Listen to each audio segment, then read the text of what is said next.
Bismillahirrahmanirrahim.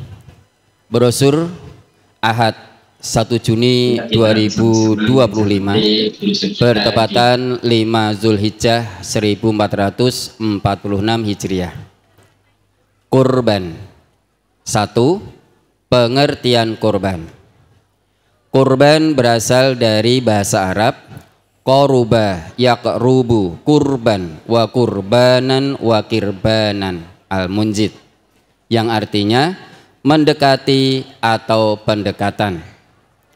Adapun pengertian kurban menurut agama yaitu usaha pendekatan diri dari seorang hamba kepada penciptanya dengan jalan menyembelih binatang ternak dan dilaksanakan dengan tuntunan dalam rangka mencari ridhonya. Firman Allah Subhanahu wa ta'ala, A'udzu billahi minasyaitonir rajim. La yanalallaha luhumuha wala dima'uha walakin yanaluhu taqwa minkum. Kadzalika sakhkharaha lakum litukabbirullaha ala ma hadakum wa basyiril muhsinin. Daging-daging unta itu sekali-kali tidak dapat mencapai keridhaan Allah dan tidak pula darahnya, tetapi takwa daripada kamulah yang dapat mencapainya. Demikianlah Allah telah menundukkannya untuk kamu supaya kamu mengagungkan Allah atas hidayahnya kepadamu. Dan berilah kabar gembira kepada orang-orang yang berbuat baik. Quran Surat Al-Hajj ayat 37. 2. Hukum dan keutamaan kurban. Menyembelih kurban pada hari raya Idul Adha dan hari tasyrik atau tanggal 10, 11, 12, dan 13 Zulhijjah ini hukumnya adalah sunnah muakkadah. Adapun tentang keutamaan kurban banyak diterangkan di dalam hadis-hadis dhaif, di antaranya sebagai berikut. An Aisyata anna nabiyya sallallahu alaihi wasallam qala ma amila ibnu adama yauman nahri amalan ahabba ilallahi azza wa jalla min hiraqati damin. Wa innahu layati yaumal qiyamati biquruniha wa atlafiha wa ash'ariha wa inna dama layaqa'u minallahi azza wa jalla bimakanin qabla an yaqa'a alal ardi fatibu biha nafsan. Rawahu Ibnu Majah dhaif fi isnadihi Abul Musanna wa ismuhu Sulaiman bin Yazid. Dari Aisyah bahwasanya Nabi Sallallahu Alaihi Wasallam bersabda, tidak ada amal anak Adam pada hari Nahr atau Idul Adha yang paling disukai Allah Azza wa Jalla selain daripada menyembelih kurban. Kurban itu akan datang kepada orang-orang yang melakukannya pada hari kiamat seperti semula, yaitu lengkap dengan anggotanya, tanduk, kuku, dan bulunya. Darah korban itu lebih dahulu jatuh ke suatu tempat yang disediakan Allah Azza wa Jalla sebelum jatuh ke atas tanah. Oleh sebab itu, berkorbanlah kalian dengan senang hati. Hadis riwayat Ibnu Majah, juz 2 halaman 1045, nomor 3126. Dhaif karena dalam sanadnya ada perawi bernama Abul Musanna yang nama aslinya Sulaiman bin Yazid. Ia munkarul hadis, laisa bil qawi. Dalam Mizanul I'tidal juz 2 halaman 228, nomor 3524. An Zaid bin Arqamah qala ashabu Rasulillahi sallallahu alaihi wasallam, ya Rasulullah, ma hadhil adahi? Qala sunnatu abikum Ibrahim. Qalu Fama lana fiha ya Rasulullah? Qala bikulli sya'ratin hasanatun. Qalu fas-sufufu ya Rasulullah? Qala bikulli sya'ratin minas sufufi hasanatun. Rawahu Ibnu Majah. Dhaif fi isnadihi Abu Dawud wa ismuhu Nufai ibnul Haris wa Aizullahi. Dari Zaid bin Arqam ia berkata, para sahabat Rasulullah sallallahu alaihi wasallam bertanya, "Ya Rasulullah, apakah udhiyah itu?" Jawab Nabi sallallahu alaihi wasallam, "Itulah sunnah ayahmu Ibrahim." Mereka bertanya, "Apa yang kita peroleh dari udhiyah itu ya Rasulullah?" Jawab beliau, "Pada tiap-tiap helai bulunya kita peroleh satu kebaikan." Lalu para sahabat bertanya, "Bagaimana dengan bulu domba ya Rasulullah?" Beliau sallallahu alaihi wasallam bersabda, "Pada tiap-tiap helai bulu domba kita peroleh satu kebaikan." Hadis riwayat Ibnu Majah, juz 2 halaman 1045, nomor 3127. Dhaif karena dalam sanadnya ada perawi bernama Abu Dawud yang nama aslinya Nufai bin Al-Haris. Ia matrukul hadis. Dalam Mizanul I'tidal juz 4 halaman 272 nomor 9115. Dan Aizullah ia munkaru hadis. Mizanul I'tidal juz 2 halaman 364 nomor 4103. An Abi Hurairah qala qala Rasulullah sallallahu alaihi wasallam, "Man wajada sa'atan falam yudhi fala yaqrabanna musallana." Rawahu Ahmad. Dari Abu Hurairah ia berkata, Rasulullah sallallahu alaihi wasallam bersabda, "Barang siapa yang mempunyai kemampuan untuk berkorban tetapi tidak mau melaksanakannya, maka janganlah ia dekat-dekat ke tempat sholat kami." Hadis riwayat Ahmad, juz 3 halaman 207 nomor 8280. Dhaif karena dalam sanadnya ada perawi bernama Abdullah bin Ayyash. Keterangan hadis riwayat Ahmad di atas dhaif karena di dalam sanadnya ada perawi bernama Abdullah bin Ayyash. Abu Dawud dan Nasai berkata ia dhaif. Ibnu Yunus berkata ia munkarul hadis. Dalam Tahdzibut Tahdzib juz 5 halaman 307. 3. Tata cara korban. 1. Waktu penyembelihan. Anil Bara ibni Azibin radhiyallahu anhuma qala Dhaha khalun li yuqalu lahu Abu Burdata qabla sholati. Faqala lahu Rasulullah sallallahu alaihi wasallam, "Syatuka syatu lahmin." Faqala, "Ya Rasulullah, inna indi dajinan jada'atan minal ma'azi." Qala, "Itbahha falan tasluha li ghairika." Summa qala, "Man dabaha qabla sholati fa innama yadbahu li nafsihi wa man dabaha ba'da sholati faqad tamma nusukuhu wa asaba sunnatal muslimina." Rawahu Al-Bukhari.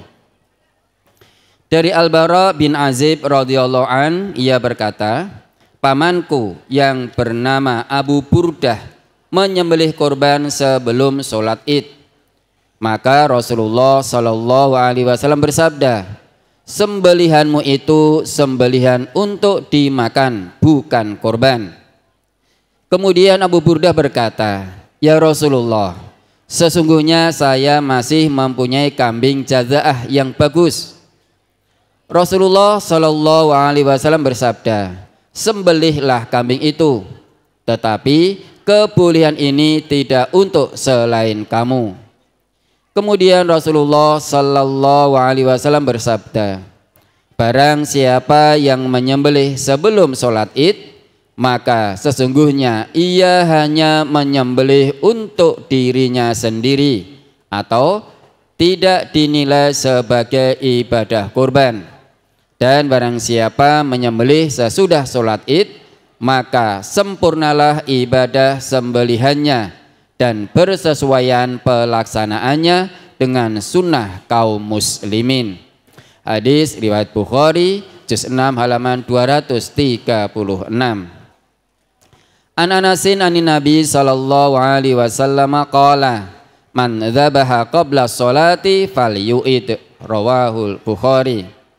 Dari Anas dari Nabi sallallahu alaihi wasallam beliau bersabda, barang siapa yang menyembelih sebelum sholat id, maka hendaklah ia mengulangi. Hadis riwayat Bukhari juz 6 halaman 238. Dan berdasar riwayat dari Sulaiman ibnu Musa dari Jubair ibnu Mut'in bahwa Nabi sallallahu alaihi wasallam bersabda, kullu ayyamit tasyriqi dabhun, rawahu Ahmad. Setiap hari tasyrik itu adalah hari menyembelih. Hadis riwayat Ahmad juz 5 halaman 618 nomor 16751. Dan riwayat lain dari Ali radhiyallahu an yang semakna dengan yang tersebut di atas sebagai berikut. Ayyamun nahri yaumul adha wa salasatu ayyamin ba'dahu fi nailil autar. Hari menyembelih itu ialah hari raya Idul Adha dan 3 hari sesudahnya. Dalam Nailul Autar juz 5 halaman 142. Dari hadis-hadis tersebut dapat diambil kesimpulan bahwa waktu yang sah untuk ibadah kurban adalah sesudah sholat id hingga akhir hari tasyrik, yakni tanggal 10, 11, 12 dan 13 Zulhijjah. Adapun waktu pelaksanaan sholat Idul Adha sebagaimana sabda Nabi sallallahu alaihi wasallam. Qala Jundabun, kana Nabiyyu sallallahu alaihi wasallam yusalli bina yaumal fitri wa syamsu ala qaidi rumhaini wal adha ala qaidi rumhin, rawahu Ahmad ibnu Hasan.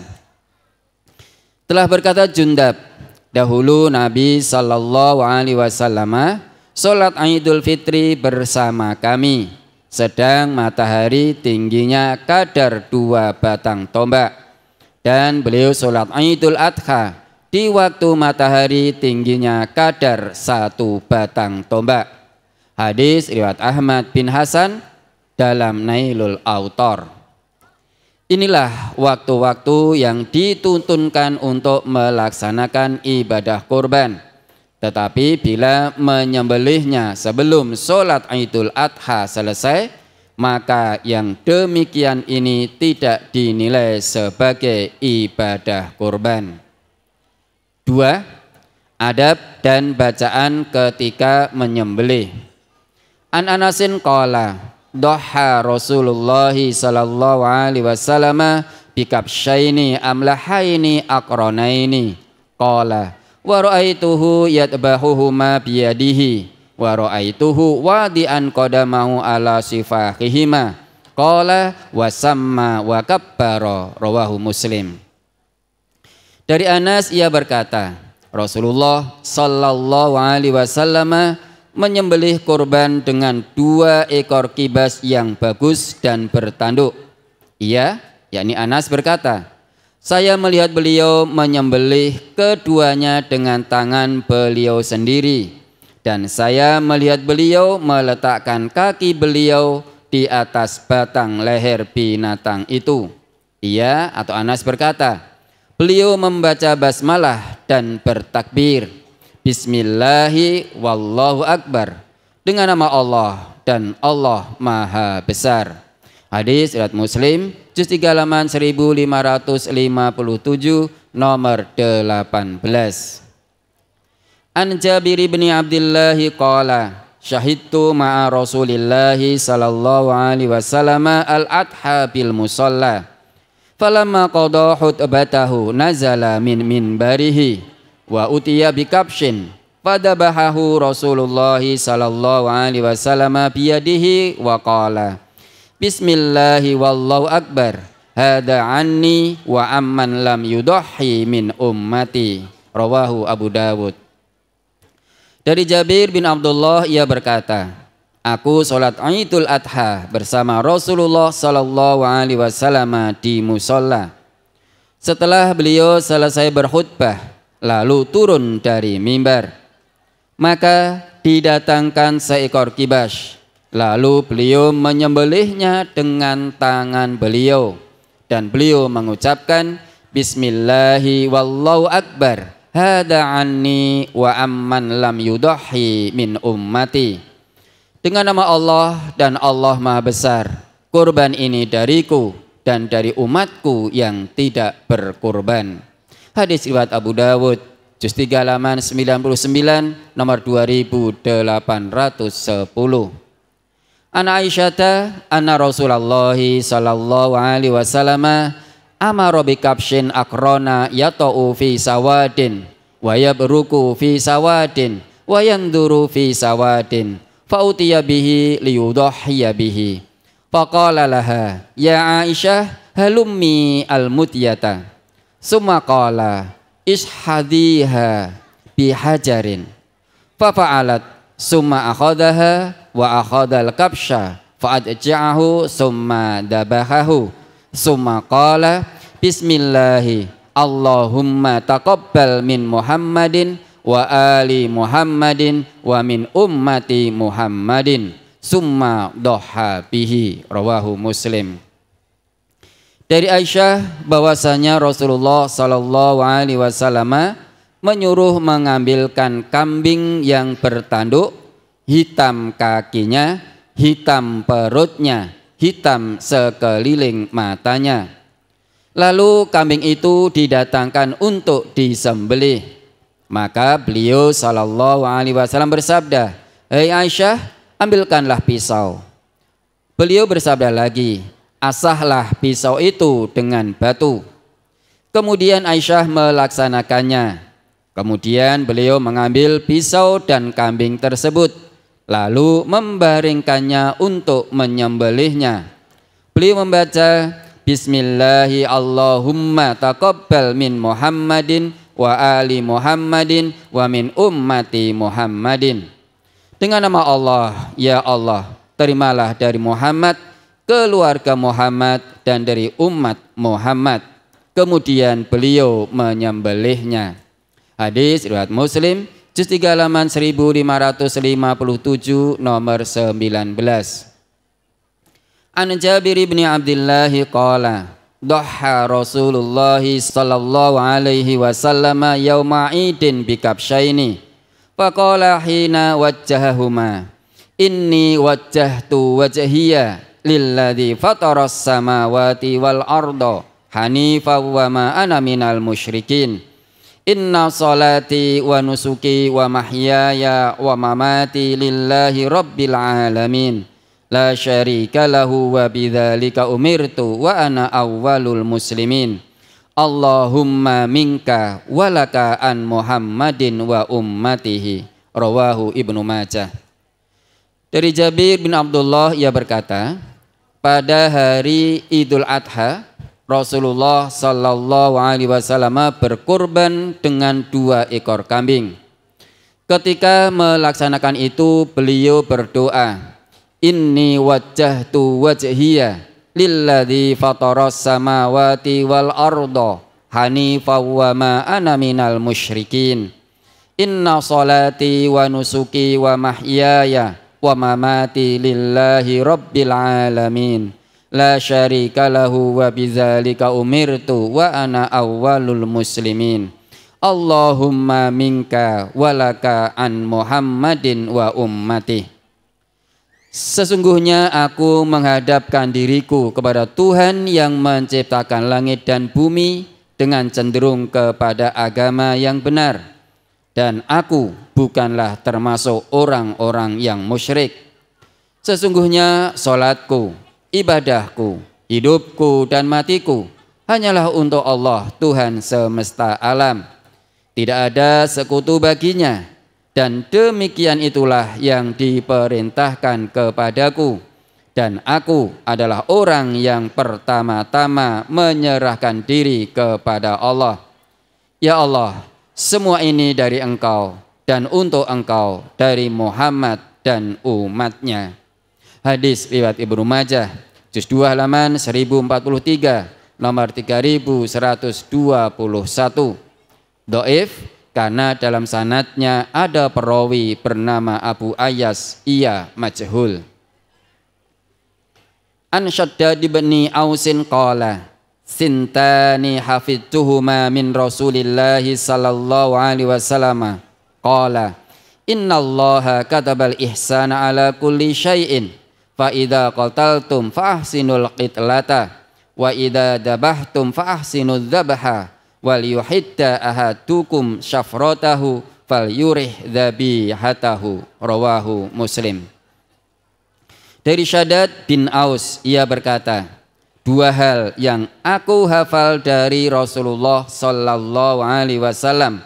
Beliau bersabda, sesungguhnya Allah mewajibkan berbuat baik pada segala sesuatu. Maka apabila kalian membunuh, bunuhlah dengan baik. Dan apabila kalian menyembelih, sembelihlah dengan baik. Hendaklah seseorang di antara kalian menajamkan pisaunya dan mempermudah kematian binatang sembelihannya. Hadis riwayat Muslim, juz 3 halaman 1548, nomor 57. 3. Syarat-syarat binatang kurban.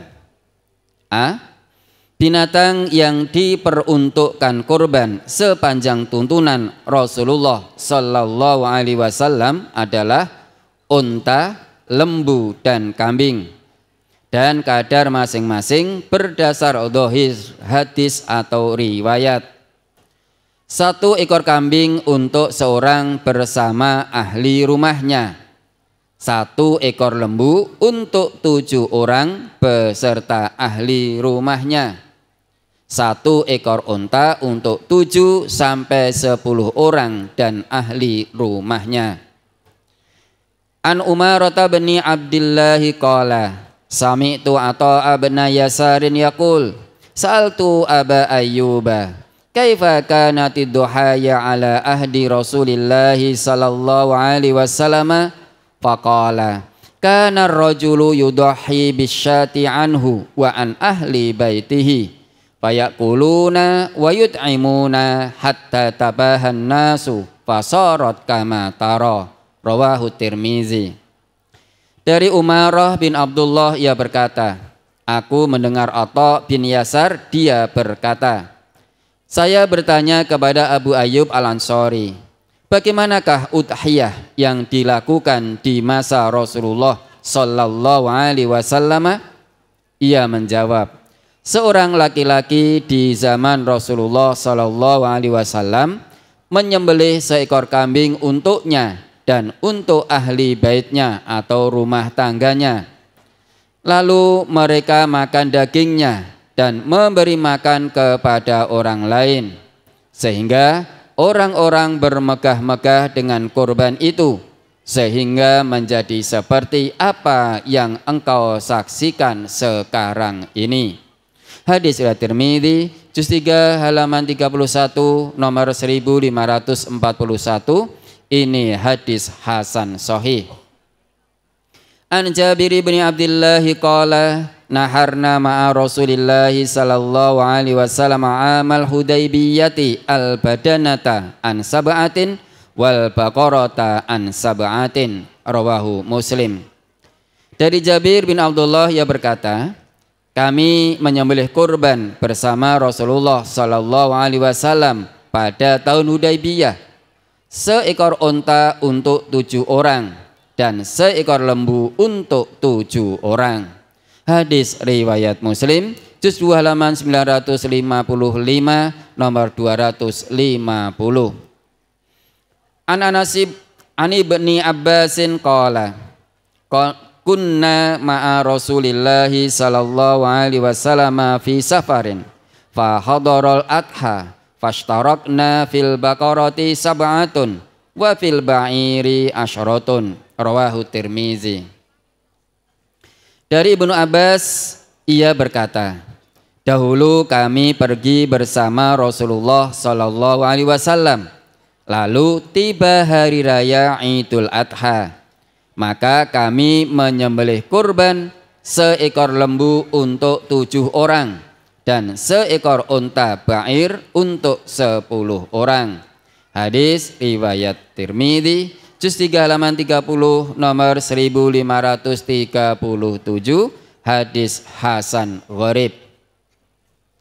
An Abi Rafi'in qala dhaha Rasulullah sallallahu alaihi wasallam bikabsyaini amlahaini mauju'aini khosiyaini. Rawahu Ahmad fi Nailil Autar. Dari Abu Rafi radhiyallahu an, ia berkata, Rasulullah sallallahu alaihi wasallam pernah berkurban 2 ekor kambing kibas yang bagus yang dikebiri. Hadis riwayat Ahmad dalam Nail Autar juz 5 halaman 135. An Aisyah radhiyallahu anha qalat dhaha Rasulullah sallallahu alaihi wasallam bikabsyaini saminaini azimaini aqranaini maujuaini. Rawahu Ahmad fi Nailil Autar. Dari Aisyah radhiyallahu anha, ia berkata, Rasulullah sallallahu alaihi wasallam menyembelih kurban dengan 2 kambing kibas yang gemuk, besar, bertanduk yang dikebiri. Hadis riwayat Ahmad dalam Nail Autar juz 5 halaman 135. Ani Ibnu Abbasin qala qallatil ibilu ala ahdi Rasulillahi sallallahu alaihi wasallam fa amarahum an yanharu al-baqarah. Rawahu Ibnu Majah. Dari Ibnu Abbas, ia berkata, pernah terjadi pada zaman Rasulullah sallallahu alaihi wasallam jumlah unta sedikit, maka beliau menyuruh para sahabat berkurban dengan lembu. Hadis riwayat Ibnu Majah juz 2 halaman 1047, nomor 3134. Catatan, masing-masing orang yang turut andil dalam kurban dengan unta atau lembu tidak harus sama biaya yang dikeluarkannya. Yang penting seekor lembu untuk 7 orang dan seekor unta digunakan untuk 7 sampai 10 orang. Adapun tentang kurban urunan kambing yang biasa dilakukan di sekolah-sekolah atau kantor, sampai kini kami masih berpendapat bahwa hal itu tidak dapat dianggap sebagai ibadah kurban, melainkan tetap sebagai latihan kurban yang pahalanya adalah sedekah biasa. B. Tidak sah berkorban dengan binatang yang 1. Rusak matanya, yakni buta, juling atau kero, sebelah atau kedua-duanya. 2. Terlalu kurus, tidak bergajih, atau terlalu tua, tidak bersumsum lagi, atau patah tanduk, atau putus telinganya. 3. Sakit. 4. Pincang.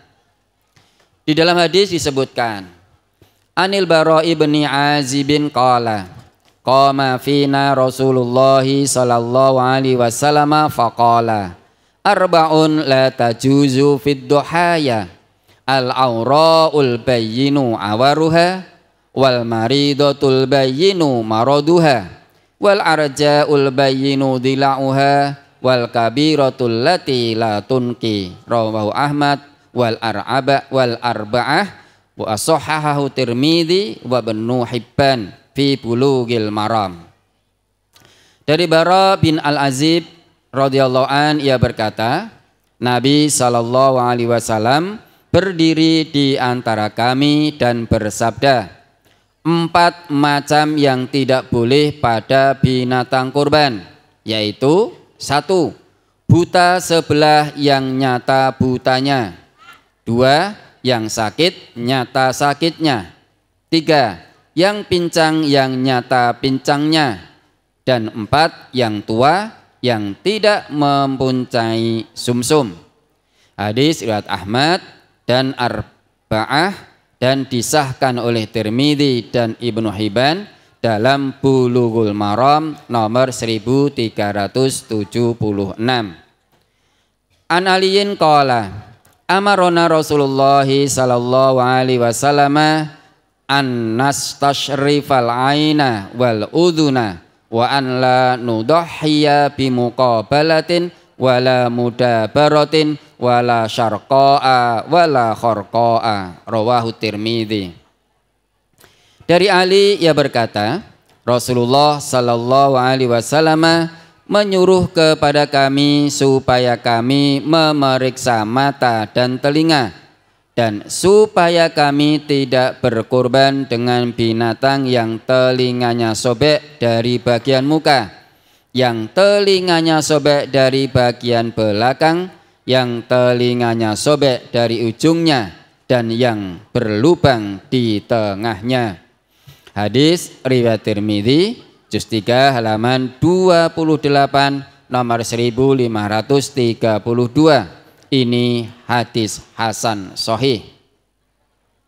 An Aliyin qala naha Rasulullah sallallahu alaihi wasallam an yudahhiya bi a'dabil qarni wal udhuni. Rawahu Tirmidzi. Dari Ali ia berkata, Rasulullah sallallahu alaihi wasallam melarang berkurban dengan binatang yang tanduknya atau telinganya hilang separuh atau lebih. Hadis riwayat Tirmidzi juz 3 halaman 31 nomor 1450. Ini hadis hasan sahih. C. Keadaan masing-masing binatang kurban itu telah musinnah, yakni giginya telah berganti atau powel.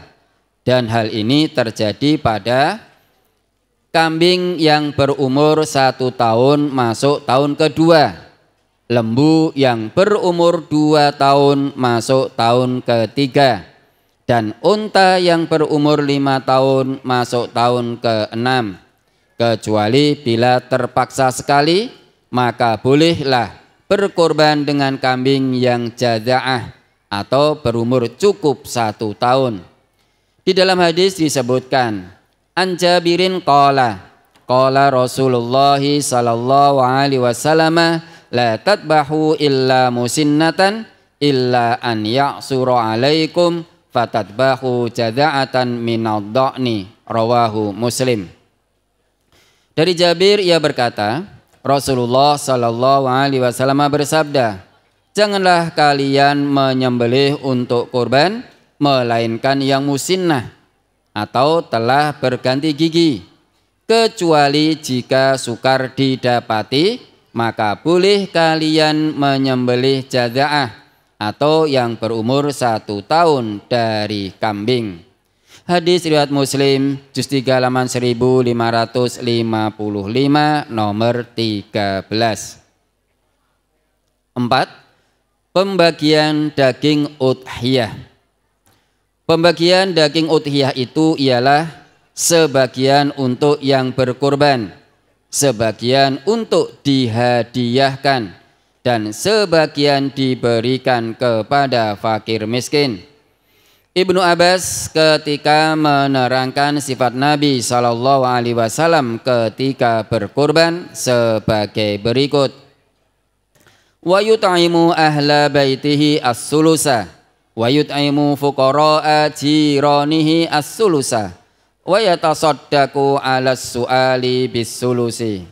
Al-Mughni.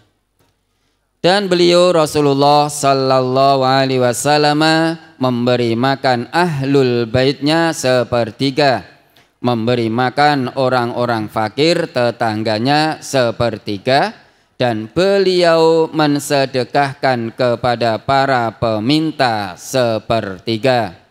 Al-Mughni juz 3 halaman 582. 5. Daging udhiyah tidak boleh diberikan sebagai upah. Daging udhiyah itu tidak boleh diberikan sebagai upah kepada yang menyembelih. Di dalam hadis disebutkan, An Ali bin Abi Thalib qala amaroni Rasulullah sallallahu alaihi wasallam an aquma ala budnihi wa an uqassima luhumaha wa juludaha wa jilalaha alal masakini wala u'tiya fi jazaratiha syai'an minha. Rawahu al-Bukhari wa Muslim fi Bulughil Maram. Dari Ali bin Abu Thalib radhiyallahu anhuma, ia berkata, saya diperintahkan oleh Rasulullah sallallahu alaihi wasallam untuk mengurus korban-korban dan supaya saya bagikan daging, kulitnya dan pelananya kepada fakir miskin. Dan tidak boleh saya memberikan sesuatu sebagai upah daripadanya untuk orang yang menyembelih. Hadis riwayat Bukhari dan Muslim dalam Bulughul Maram nomor 1379. 6. Larangan menjual daging udhiyah. An Qatadah bin Nu'mani anna nabiyya sallallahu alaihi wasallam qala la tabi'u luhumal hadyi wal adahi faqulu wa tasaddaqu wastamti'u bijuludiha wa la tabi'uha fa in ut'imtum min lahmiha faqulu in syi'tum. Rawahu Ahmad.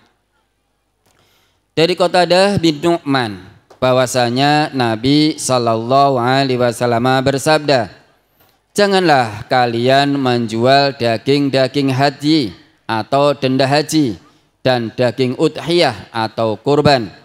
Makanlah dan sedekahkanlah dan manfaatkanlah kulitnya dan janganlah kalian menjualnya. Dan apabila kalian diberi dagingnya, maka makanlah jika kalian mau. Hadis riwayat Ahmad juz 5 halaman 478 nomor 16211. 7. Orang yang akan berkurban dilarang memotong rambut dan kukunya. An Ummi Salamata anna Nabiyya sallallahu alaihi wasallam qala idza ra'aitum hilala dzil hijjati wa arada ahadukum an yudhhiya falyumsik an sya'rihi wa atfarihi. Rawahu Muslim. Dari Ummu Salamah bahwasanya Nabi sallallahu alaihi wasallam bersabda, apabila kalian sudah melihat hilal bulan Zulhijjah dan seseorang di antara kalian ingin berkorban, maka hendaklah ia menahan rambut dan kukunya. Hadis riwayat Muslim juz 3 halaman 1565 nomor 41. 8. Perbedaan pendapat tentang hari penyembelihan. Tentang hari penyembelihan kurban, di kalangan ulama terjadi perbedaan pendapat. Hal ini karena tidak adanya nas yang jelas, baik di dalam Al-Quran maupun dari hadis yang sahih. Pendapat para ulama tersebut sebagai berikut. 1. Hari penyembelihan adalah satu hari, yakni tanggal 10 Zulhijjah. Diriwayatkan dari Ibnu Sirin bahwasanya ia berkata, Al-Adha, hari penyembelihan adalah satu hari, yaitu hari Nahar, hari tanggal 10 bulan Zulhijjah. Al-Istizkar juz 15 halaman 200 nomor 21.579. 2. Hari penyembelihan di kota-kota adalah satu hari, sedangkan di Mina selama 3 hari. Dari Sa'id bin Jubair dan Jabir bin Zaid bahwasanya keduanya berkata, An-Nahr atau hari penyembelihan di kota-kota adalah 1 hari, sedangkan di Mina selama 3 hari. Al-Istizkar juz 15 halaman 201 nomor 21580. Al-Mughni juz 3 halaman 454. Catatan, Imam Ibnu Abdil Bar, yakni penyusun kitab Al-Istizkar, wafat tahun 463 Hijriah, dan Imam Ibnu Qudamah, penyusun kitab Al-Mughni, wafat tahun 620 Hijriah, menyebutkan riwayat dari Sa'id bin Jubair dan Jabir bin Zaid sebagaimana tersebut di atas. Namun Imam Asy-Syaukani, penyusun kitab Nailul Autar, wafat tahun 1250 Hijriah, menyebutkan riwayat Sa'id bin Jubair dan Jabir bin Zaid sebagai berikut. Berkata Sa'id bin Jubair dan Jabir bin Zaid, sesungguhnya waktu penyembelihan adalah hari Nahr saja untuk penduduk kota-kota dan hari-hari tasyrik untuk penduduk desa-desa. Dalam Nailul Autar juz 5 halaman 142. 3. Hari penyembelihan adalah selama bulan Zulhijjah. Imam Al-Qadhi Iyad menyebutkan dari sebagian ulama bahwa waktunya penyembelihan adalah selama dalam bulan Zulhijjah. Dalam Nailul Autar juz 5 halaman 142. 4. Hari penyembelihan adalah 3 hari, yakni tanggal 10, 11 dan 12 Zulhijjah. Imam Malik, Abu Hanifah, As-Sauri dan sahabat-sahabatnya berpendapat Al-Adha, hari penyembelihan, adalah 3 hari, yaitu hari Nahr dan 2 hari sesudahnya. Dan berpendapat seperti itu pula Imam Ahmad bin Hanbal. Imam Ahmad berkata, hari penyembelihan adalah 3 hari, hari Nahr dan 2 hari sesudahnya, berdasarkan bukan hanya dari seorang saja dari sahabat Nabi Sallallahu Alaihi Wasallam. Al-Istizkar juz 15 halaman 201 nomor 21.581 sampai 21.583. 5. Hari penyembelihan adalah 4 hari, yakni tanggal 10, 11, 12 dan 13 Zulhijjah. Al-Auza'i, Imam Syafi'i dan sahabat-sahabatnya berkata, hari penyembelihan adalah 4 hari, yaitu hari Nahr dan hari-hari tasyrik semuanya, yaitu 3 hari sesudah hari Nahr.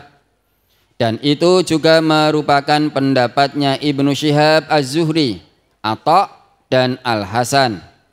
Al-Istizkar juz 15 halaman 202 nomor 21.586 sampai 21.587. Demikianlah pendapat para ulama tentang hari penyembelihan korban. Wallahu a'lam. Keterangan. Pendapat yang mengatakan bahwa hari penyembelihan itu selama 4 hari, yakni hari Nahr dan hari-hari tasyrik, beralasan dengan hadis sebagai berikut. Berdasar riwayat dari Sulaiman ibnu Musa dari Jubair ibnu Mut'im bahwa Nabi SAW bersabda, kullu ayyamit tasyriki dzabhun, rawahu Ahmad. Setiap hari tasyrik itu adalah hari penyembelihan. Hadis riwayat Ahmad juz 5 halaman 618 nomor 16751. Dan riwayat lain dari Ali radhiyallahu an yang semakna dengan yang tersebut di atas sebagai berikut. Ayyamun nahri yaumul adha wa salasatu ayyamin ba'dahu fi Nailul Autar. Hari menyembelih itu ialah hari raya Idul Adha dan 3 hari sesudahnya. dalam Nailul Autar juz 5 halaman 142. Tetapi hadis riwayat Ahmad tersebut munqati karena Sulaiman bin Musa tidak bertemu dengan Jubair bin Mut'im. Lagi pula Sulaiman bin Musa diperselisihkan tentang siqotnya. Tentang Sulaiman bin Musa ini penjelasannya sebagai berikut. Sulaiman bin Musa al-Qurashi al-Umawi al-Ashdaq, ahli fikihnya penduduk Syam pada zamannya, dan disepakati oleh para ulama bahwasanya ia adalah seorang paling pandai dari penduduk Syam setelah Makhul. Ibnu Ma'in menganggapnya sabit, begitu pula Ibnu Hibban dan Az-Zahabi. Tetapi Bukhari berkata, padanya ada hadis-hadis munkar. An-Nasai berkata, ia adalah seorang ahli fikih, tetapi tidak kuat dalam hadis. Ibnu Adi meletakkan permasalahannya. Ia berkata, dia adalah seorang ahli fikih. Seorang perawi menceritakan darinya orang-orang yang siqot. Dan dia merupakan ulama ahli Syam, tetapi dia telah meriwayatkan hadis-hadis yang bersendirian dengan riwayat itu yang tidak diriwayatkan oleh lainnya. Dan dia menurutku sabit soduk, bisa dipercaya dan jujur. Tentang Sulaiman bin Musa bisa dibaca pada Tahdzibut Tahdzib juz 4 halaman 197 nomor 387. Syiaru Alamin Nubula juz 5 halaman 433 nomor 193. Abu Umar yakni Ibnu Abdul Bar berkata, hujjah atau alasan bagi orang yang berpendapat dengan pendapat ini adalah hadis dari Jubair bin Mut'im dari Nabi SAW bahwasanya beliau bersabda, setiap tempat di Makkah adalah tempat menyembelih dan semua hari-hari tasyrik adalah waktu penyembelihan. Hadis ini diriwayatkan dari Sulaiman bin Musa, dari Ibnu Abi Husain, dari Nafi bin Jubair bin Mut'im dari ayahnya, dan diriwayatkan darinya secara munqati dan muttasil. Hadis itu juga menjadi muttarif atau guncang dikarenakan tentang Ibnu Abi Husain dan Sulaiman bin Musa, meskipun beliau salah seorang imam penduduk Syam tentang ilmu, tetapi menurut mereka beliau buruk hafalannya. Oleh karena itu terkadang dikatakan darinya, yakni dari Sulaiman bin Musa, dari Abdurrahman bin Abi Husain, dari Nafi bin Jubair bin Mut'im, dan terkadang Nafi bin Jubair tidak disebutkan. Al-Istidhkar juz 15 halaman 203 nomor 21.604 sampai 21.607. Ibnu Abdul Bar juga berkata, tidak benar menurut saya tentang masalah ini, melainkan dua pendapat. Pertama, pendapatnya Imam Malik dan penduduk Kufah, yaitu hari penyembelihan adalah pada hari Nahar dan 2 hari sesudahnya. Kedua, pendapatnya Imam Syafi'i dan penduduk Syam, hari penyembelihan adalah pada hari Nahar dan 3 hari sesudahnya. Dan inilah dua pendapat yang telah diriwayatkan dari beberapa orang, yakni dari sahabat Nabi SAW. Dan tidak ada perbedaan dari seorang pun dari para sahabat yang menyelisihi dari dua pendapat ini. maka tidak ada artinya kita sibuk dengan pendapat-pendapat yang menyelisihi dari kedua pendapat sahabat tersebut. Karena apa yang menyelisihi dari kedua pendapat itu tidak ada asalnya di dalam sunnah dan bukan pula pendapat sahabat. Dan apa yang di luar dari kedua pendapat ini haruslah ditinggalkan karena adanya dua pendapat tersebut. Al-Istizkar juz 15 halaman 205 nomor 21.609 sampai 21.613. Wallahu a'lam. Catatan. Pendapat para sahabat tersebut sebagai berikut. Abu Hurairah dan Anas bin Malik diriwayatkan pendapatnya hari penyembelihan adalah 3 hari. Abu Sa'id Al-Khudri diriwayatkan pendapatnya hari penyembelihan adalah 4 hari. Sedangkan Ali bin Abu Thalib, Ibnu Abbas dan Ibnu Umar ada diriwayatkan mereka itu pendapatnya 3 hari. Dan ada pula diriwayatkan pendapat mereka itu 4 hari. Wallahu a'lam. Tentang takbir setelah sholat wajib di hari tasyrik. An Jabir bin Abdullah qala kana Rasulullah sallallahu alaihi wasallam yukabbiru fi sholatil fajri yauma arafata ila sholatil asri min akhiri ayyamit tasyriki hina yusallimu minal maktubat. Rawahu Ad-Daruqutni. Dari Jabir bin Abdullah ia berkata, dahulu Rasulullah sallallahu alaihi wasallam bertakbir pada sholat subuh hari Arafah, yakni tanggal 9 Zulhijjah, sampai pada sholat asar akhir hari tasyrik setelah salam dari sholat wajib. Hadis riwayat Daruqutni, juz 2 halaman 49 nomor 27. Dhaif karena dalam sanadnya ada perawi bernama Amr bin Syamir. Keterangan tentang perawi Amr bin Syamir tersebut, Al-Jawzajani berkata, zaigun kazzab, orang yang menyimpang dan pendusta. Bukhari berkata, munkarul hadis, hadisnya diingkari. Nasai dan Daruqutni berkata, matrukul hadis, hadisnya ditinggalkan. Abu Zur'ah berkata, dhaiful hadis, hadisnya lemah. Abu Hatim berkata, munkarul hadis jiddan, dhaiful hadis, hadisnya sangat diingkari, hadisnya lemah. Dalam Lisanul Mizan juz 4 halaman 422 nomor 6283.